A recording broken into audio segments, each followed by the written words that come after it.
টিয়কত ভূমাফিয়াৰ তাণ্ডৱ উকা দলিলত চহী কৰাই এগৰাকী ব্যক্তিৰ মাটি ভূমাফিয়াই দখল কৰাৰ অভিযোগ উত্থাপন হৈছে।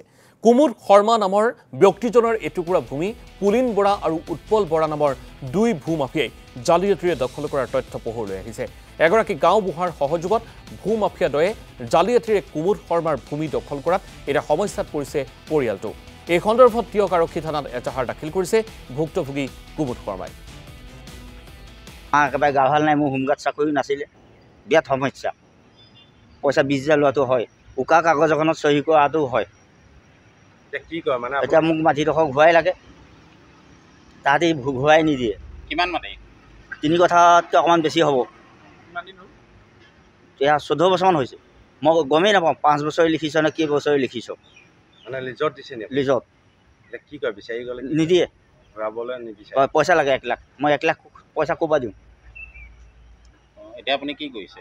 আপুনি এতিয়া কেছ দিছে নি? এতিয়া ইয়াত টিয়ক থানাত এজাহাৰ দিছোঁ। টিয়ক থানাত কাৰ ওপৰত দিছে? পুনিল বৰা আৰু উৎপল বৰা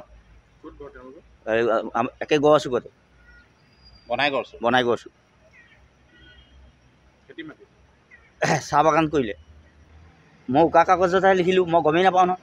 এতিয়াতো 14 বছৰেই হ'ল। এতিয়া মই কৈছোঁ মাটিডোখৰ মোক ঘূৰাই দিয়া, তাহাঁতি এতিয়া মাটিডোখৰ ঘূৰাই নিদিয়ে। তাহাঁতি এতিয়া মোৰ লগত দন কৰিবলৈহে মন, তাহাঁতৰ ভয়ত মই এতিয়া পথাৰে পথাৰেহে পোনাওঁ।